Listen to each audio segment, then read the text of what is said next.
Hi friends, welcome to infinite world of GK.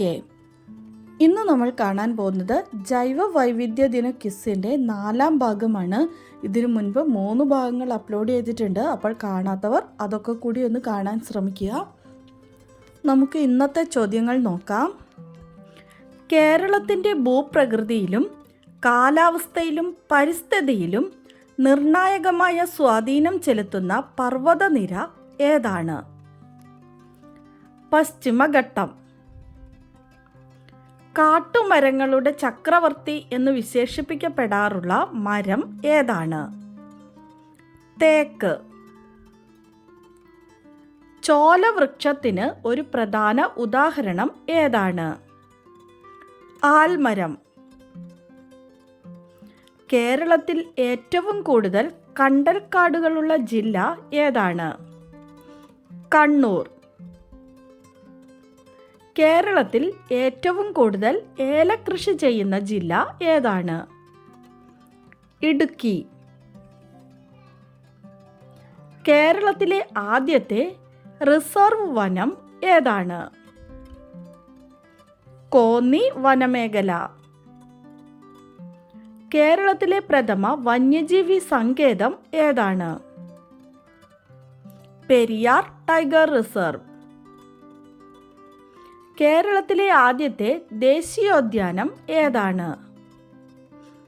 Eravikulam. Kerala സംസ്ഥാന ജൈവ വൈവിധ്യ ബോർഡിൻ്റെ ആസ്ഥാനം എവിടെയാണ്? തിരുവനന്തപുരം പള്ളിമുക്ക്. കേരള ജൈവ വൈവിധ്യ ബോർഡ് സ്ഥാപിതമായത് എന്നാണ്? 2005. കേരളത്തിൽ തുമ്പികളുടെ വൈവിധ്യം ഏറ്റവും കൂടുതലുള്ള സംരക്ഷിത മേഖല ഏതാണ്? ചെന്തുരുണി മേഖല, കൊല്ലം. രണ്ടാമതായി കാണപ്പെടുന്നത് സൈലന്റ് വാലിയിലാണ്. കേരളത്തിലെ ആദ്യത്തെ ജൈവ വൈവിധ്യ പൈതൃക സ്ഥലം ഏതാണ്? ആശ്രാമം കണ്ടൽ പ്രദേശം, കൊല്ലം. ഇന്ത്യയിലെ ജൈവ വൈവിധ്യ പൈതൃക കേന്ദ്രങ്ങളുടെ എണ്ണം എത്രയാണ്? 36. തമിഴ്നാട്ടിലെ ആദ്യത്തെ ജൈവ വൈവിധ്യ പൈതൃക കേന്ദ്രം ഏതാണ്? അരിട്ടപ്പെട്ടി ജൈവ വൈവിധ്യ പൈതൃക കേന്ദ്രം, മധുര. ഇന്ത്യയിൽ ഏറ്റവും കൂടുതൽ ജൈവ വൈവിധ്യ പൈതൃക സ്ഥലങ്ങളുള്ള സംസ്ഥാനം ഏതാണ്? മഹാരാഷ്ട്ര ആൻഡ് ത്രിപുര. മഹാരാഷ്ട്രയ്ക്കും ത്രിപുരയ്ക്കും 5 കേന്ദ്രങ്ങളും പശ്ചിമ ബംഗാളിനും കർണാടകയ്ക്കും 4 കേന്ദ്രങ്ങളും ഉണ്ട്. ഇന്ത്യയിൽ 36ാമതായി പ്രഖ്യാപിച്ച ജൈവ വൈവിധ്യ കേന്ദ്രം ഏതാണ്? മഹേന്ദ്രഗിരി കുന്ന്, ഒഡീഷ. WWFൻ്റെ പൂർണ്ണരൂപം എന്താണ്? World wide fund for nature. ഇതിൻ്റെ ആദ്യ നാമം വേൾഡ് വൈൽഡ് ലൈഫ് ഫണ്ട് എന്നായിരുന്നു. ജൈവ വൈവിധ്യ പൈതൃക സ്ഥലമായി നഗരപ്രദേശത്ത് അംഗീകരിക്കപ്പെട്ട ഇന്ത്യയിലെ ആദ്യത്തെ ജലാശയം ഏതാണ്? അമീൻപൂർ തടാകം, തെലങ്കാനയിലെ സംഗറെഡ്ഡി ജില്ലയിൽ.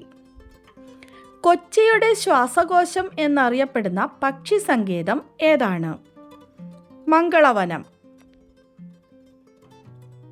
പക്ഷി പാതാളം സ്ഥിതി ചെയ്യുന്ന മലനിര ഏതാണ്? ബ്രഹ്മഗിരി മലനിരകൾ, വയനാട്. ഇന്ത്യയിൽ ഏറ്റവും കൂടുതൽ വംശനാശ ഭീഷണി നേരിടുന്ന വൃക്ഷം ഏതാണ്? ചന്ദനം. ലിവിംഗ് പ്ലാനറ്റ് റിപ്പോർട്ട് തയ്യാറാക്കുന്ന സംഘടന ഏതാണ്? WWF, world wide fund for nature. ഇന്ത്യയിലെ പ്രഥമ മറൈൻ നാഷണൽ പാർക്ക് എവിടെയാണ്? Gulf of Kutch, Gujarat. ലോകത്തിലെ ആദ്യത്തെ തേക്ക് തോട്ടമായ കനോലി പ്ലോട്ട് എവിടെയാണ്? നിലമ്പൂർ, മലപ്പുറം. ഇന്ത്യയിൽ സിംഹങ്ങൾ കാണപ്പെടുന്ന വനങ്ങൾ എവിടെയാണ്?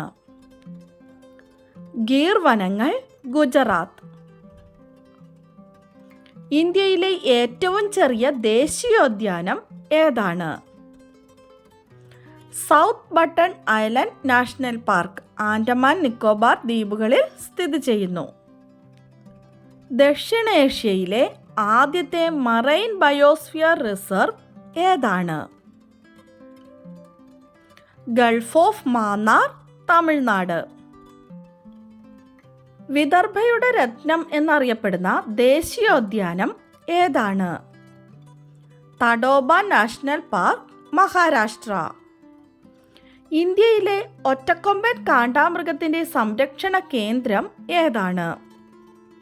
Kaziranga national park, Assam. ഹിമപ്പുലി പ്രധാന സംരക്ഷിത മൃഗമായിട്ടുള്ള ദേശീയോദ്യാനം ഏതാണ്? Hemis national park, Ladakh.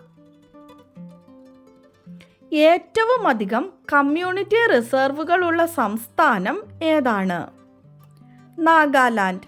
രണ്ടാം സ്ഥാനം മേഘാലയ. ഏറ്റവും അധികം റാംസർ സൈറ്റുകളുള്ള ഇന്ത്യൻ സംസ്ഥാനം ഏതാണ്? തമിഴ്നാട്. റാംസർ സൈറ്റുകൾ എന്താണെന്ന് നിങ്ങൾക്ക് മനസ്സിലായി കാണുമല്ലോ അല്ലേ? നമ്മൾ കഴിഞ്ഞൊരു വീഡിയോയിൽ പറഞ്ഞിട്ടുണ്ടായിരുന്നു. റാംസർ കൺവെൻഷൻ എന്തിനു വേണ്ടിയുള്ളതാണ്? തണ്ണീർത്തടങ്ങളുടെ സംരക്ഷണത്തിന് വേണ്ടി. അങ്ങനെ തിരഞ്ഞെടുക്കപ്പെടുന്ന തണ്ണീർത്തട മേഖലകളാണ് റാംസർ സൈറ്റുകൾ. ദേശീയോദ്യാനങ്ങളില്ലാത്ത ഏക ഇന്ത്യൻ സംസ്ഥാനം ഏതാണ്? പഞ്ചാബ്. ഇന്ത്യയിലെ ഏറ്റവും വലിയ റാംസർ തണ്ണീർത്തട മേഖല ഏതാണ്? സുന്ദർബൻസ്, വെസ്റ്റ് ബംഗാൾ. ഇന്ത്യയിലെ ആദ്യത്തെ റാംസർ തണ്ണീർത്തട മേഖലകൾ ഏതാണ്? Chilika lake, Odisha. Keoladeo national park, Rajasthan. നമ്മുടെ കഴിഞ്ഞ ദിവസത്തെ ബോണസ് ക്വസ്റ്റ്യൻ നോക്കാം. ആഫ്രിക്കയുടെ തെക്കൻ ഭാഗങ്ങളിൽ നിന്നും വംശനാശം സംഭവിച്ച ജീവി ഏതാണ്? Answer quagga. അതിൻ്റെ ചിത്രമാണ് ഇവിടെ കൊടുത്തിരിക്കുന്നത്. ആദ്യം തന്നെ കറക്റ്റായിട്ട് ആൻസർ പറഞ്ഞത് അഭിനവ് സുരേഷാണ്. കൺഗ്രാറ്റ്സ് അഭിനവ്. അതുപോലെ തന്നെ ബാക്കി ഉത്തരം പറഞ്ഞിരിക്കുന്ന എല്ലാ കൂട്ടുകാർക്കും ഒത്തിരി അഭിനന്ദനങ്ങൾ. എല്ലാവരും തന്നെ കറക്റ്റായിട്ടാണ് ആൻസർ പറഞ്ഞിരിക്കുന്നത്. അപ്പോൾ നാളെ എക്സാമിന് പോകുന്ന കൂട്ടുകാർക്കും ബെസ്റ്റ് വിഷസ്. എല്ലാവരും നന്നായി എക്സാം എഴുതട്ടെ എന്ന് ആശംസിക്കുന്നു. നമുക്ക് ഇന്നത്തെ ബോണസ് ക്വസ്റ്റ്യൻ നോക്കാം. ഇന്ത്യയിലെ ഏറ്റവും ചെറിയ റാംസർ തണ്ണീർത്തട മേഖല, സ്മോളസ്റ്റ് വെറ്റ്ലാൻഡ് ഏതാണ്? ആൻസർ അറിയാവുന്നവർ വേഗം തന്നെ കമൻറ്റ് ചെയ്തോളൂ. ഇന്നത്തെ വീഡിയോ നിങ്ങൾക്ക് ഇഷ്ടമായെന്ന് വിചാരിക്കുന്നു. ഇഷ്ടമായാൽ എല്ലാവരും ലൈക്ക് ചെയ്യാനും ഷെയർ ചെയ്യാനും അതുപോലെ തന്നെ ചാനൽ ഇതുവരെ സബ്സ്ക്രൈബ് ചെയ്യാത്ത കൂട്ടുകാരുണ്ടെങ്കിൽ ഒന്ന് സബ്സ്ക്രൈബ് ചെയ്യാനും മറക്കല്ലേ. Thanks for watching.